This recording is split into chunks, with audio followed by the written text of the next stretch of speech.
노노의 교육적 해석학 제7편 수리편 7장 합니다. 자, 7장은 좀 특이한 대목입니다. 이것도 공자 공자 학교에 수업료가 얼마인지 나옵니다. 이게 참 특이한 것 같아요. 근데 이게 들어가 있다는 게 크나큰 이제 학교에 대한 또 선생님에 대한 어떤 마음가짐이라고 할까, 여러 가지가 달라질 수가 있는데, 저는 그 이상으로 의미를 부여하고자 합니다. 일단 한번 문장을 들여다보시죠.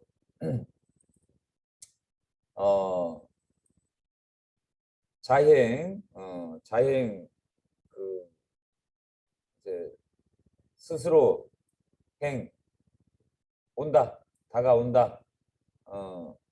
쌤한테 배움을 청하러 온다는 그 상황을 자행으로 이렇게 문장을 이렇게 했습니다.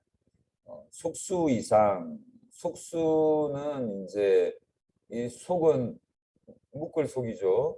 묶을 속, 결속하다 할 때, 자, 묶음을 뜻하고, 수는 여기 보면 여기 달월자가 고기 육자인데 이제 고기를 뜻하는데, 이 고기가 뭐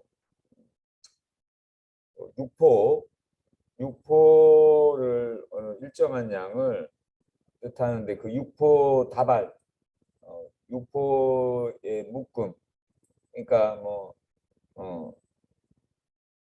약간의 그런 성의를 표현하는 물건이라고 볼 수 있습니다. 요거 이상이면 요거 이상이면 나는 일찍이 뭐뭐 한 적이 없다, 미상.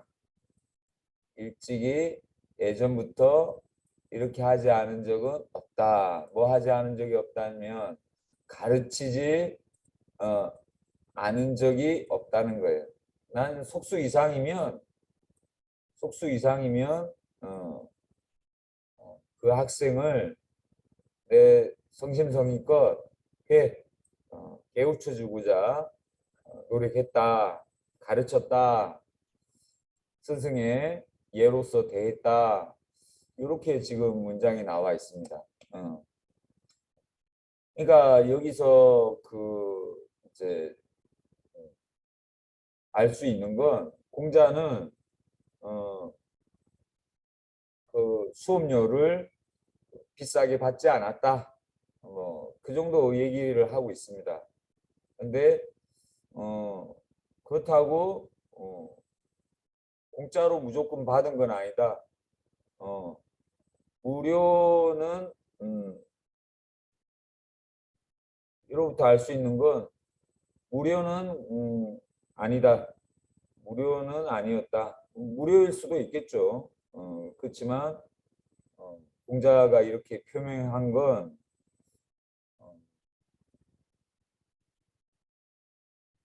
무료는 아니다. 그렇다고 아주 비싼 수업료는 비싼 수업료 역시 아니다. 자, 여기서 볼 수 있는 건 공자가 어떤 가르치는 데 있어서, 스승 역할을 하는 데 있어서 최소한의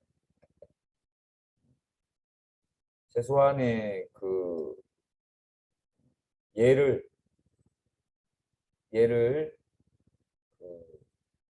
요구하고 있다는 점입니다. 최소한의 예를 요구하고 있다는 점입니다. 무료는 아니고. 그래서 여기를 통해서 공자가 가르침에는 흔히 이런 얘기가 있습니다. 가르치는 데 있어서 어떤 잘 살고 못 살고 신분이 높고 신분이 낮고 이런 무리 종류 분류가 있는 건 아니다. 유교 무료의 이런 보편적인 가르침을 행했다는 그런 만세의 사표로서 그런 모습을 엿볼 수 있습니다. 그렇다고 해서 무료는 아니라는 거. 그래서 수많은 제자들이 신분, 고화, 그 다음에 빈부 차이를 넘어서서 많은 제자들이 공자에게 배우고자 모여들었다는 것입니다. 실제 공자 제자 중에 천한 제자들이 있습니다. 신분이 천하고 가난한 제자들이 있습니다. 그렇지만 공자는 그 제자들에 대해서 내치거나 차별하거나 그런 얘기는 없는 걸 보면 공자는 이 유교 무류의 이 행위를 철저하게 지키신 그런 위대한 교육자의 모습을 남기지 않았나 생각합니다. 근데 이제 이게 이제 어떤 영향을 미쳤는가? 가령 무료로 가르친 그 위대한 스승이 서양에 있습니다. 누구냐면 소크라테스예요. 근데 소크라테스는 대가를 받지 않고 누구든지 대가를 받지 않고 가르치는 이유가 가르치는 것 자체가 또 배우는 것 자체가 큰 보상이라고 생각하신 분입니다. 그러니까 이거 역시 대단한 거죠. 가르침 자체가 뭐 보상을 받거나 대가를 요구하거나 그렇게 하면 가르침이 아니라는 그런 입장에서 공자는 어떤 대가를 치르지 않고 무료로 행위를 한 거죠. 누구든지 시장 바닥에서.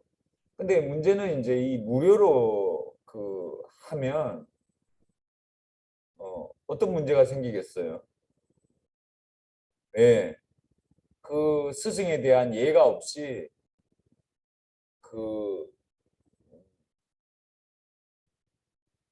무차별적인 제자의 그런 최소한의 성의를 배우고자 하는 성의 없이 접근하면 공자가 아니라 소크라테스가 당할 수가 있잖아요. 결국 소크라테스는 그런 무리들한테 배신을 당해가지고 법정에서까지 보호받지 못하고 사형을 당한 거라 볼 수 있습니다. 최소한의 성의를 그걸 시험을 했다 그러면 아마 엉터리 같은 그런 무리들이 소크라테스를 얘기도 나누지 않았을 테고 소크라테스는 괜한 오해를 당할 위험을 줄일 수도 있었을 거예요.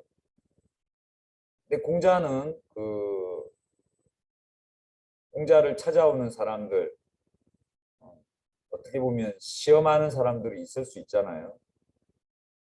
근데 그들한테 속수 이상을 요구한 거예요. 속수 이상은 가져와라. 그 정도 성의도 없이 나한테 얘기하려거든. 그건 시간 낭비이고 괜한 오해로 인해서 얘가 아니기 때문에 공자 자신이 위험해질 수도 있는 거죠. 그래서 공자 자신의 그런 그 자기 신분도 지킬 수 있고 적절한 예를 통해서 예라는 건 어떻게 보면 그 구분을 하는 거거든요. 구분, 일정한 거리를 두는 거죠. 그래서 그렇게 해서 오해를 줄일 수 있는 그런 장치를 미리 이렇게 마련하지 않았나. 그렇기 때문에 공자는 그 소크라테스랑 다르게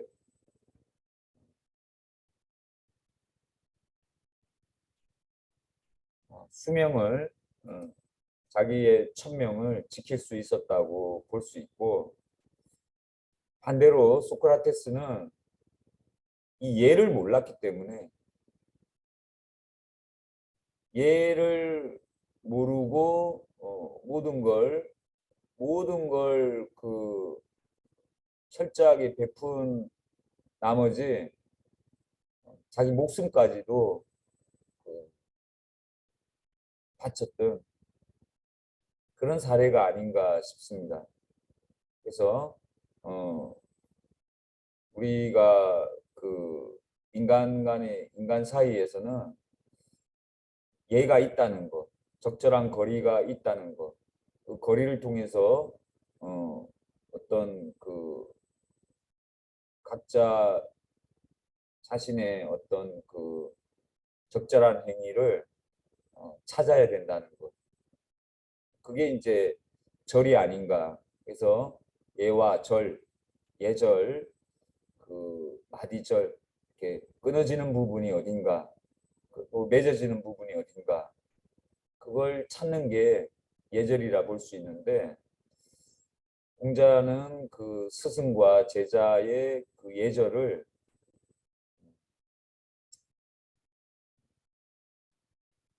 물질적인 그 이익이라고 볼 수 있는 최소한의 그런 성의를 담는 물질, 물건, 선물이라고 볼 수 있죠. 그걸 속수 이상으로 삼았다는 것. 이걸 좀 눈여겨 봐야 될 것 같습니다. 비싼 게 아니고 최소한의 그 마음을 담고 그 마음을 표현했다는 것. 이게 그 우리 그 동아시아에서 어, 쭉 내려오는 전통이 아닌가 생각되고, 지금은 아주 이건 그 되게 좋지 않은 인상으로 이렇게 그쳤지만, 촌지라는 거, 촌지도 역시 이 속수 이상의 전통이 아닌가 싶습니다. 촌지. 어, 항상 스승의 날만 되면 뭐 저기 그 촌지를 얘기는 하곤 했는데, 촌지라는 건 그 작은 작은 마음을 뜻하는 거예요. 작은 마디촌, 짧은 그 작은 집, 마음. 근데 이제 아주 그 마음을 담은 선물이라고 볼 수 있는데, 이 촌지에 해당되는 게 이 속수 이상이 아닌가, 속수라고 볼 수 있죠. 그래서 이 전통은 결코 예의 관점에서 나쁜 거라고 볼 수 없고, 현실적인 아주 적절한 그 방법이라 볼 수 있습니다.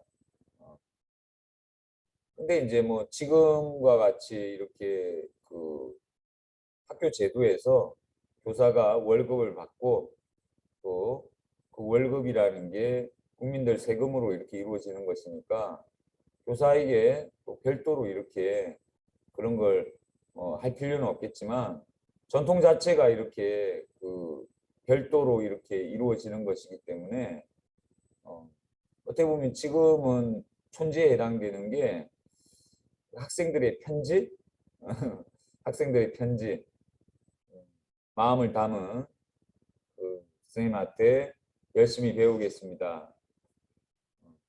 또 조그만 것에 대해서 감사하는 어, 마음을 이렇게 표현하는 편지가 촌지에 해당되지 않나.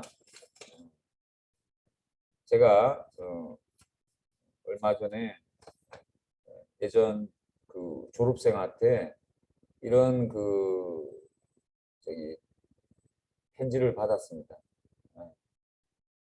뭐 이렇게 편지에 이렇게 담겨 있는데 그 뿌듯하죠.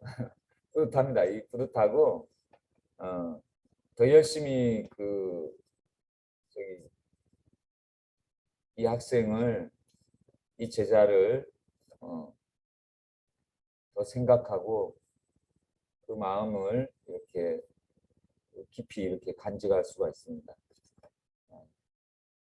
공자는 그 제도의 그 학교 제자는 학교 교사는 아니었기 때문에 그 촌지에 해당되는 게 물질적인 약간의 보상이 되지 않을까. 그게 적절한 예의이자 예절이 아닐까 생각합니다. 그리고 소크라테스의 죽음과 공자의 그런 천명을 누리는 그런 삶에서 어쩌면 이게 결정적인 부분이 아닌가 짚어보았습니다.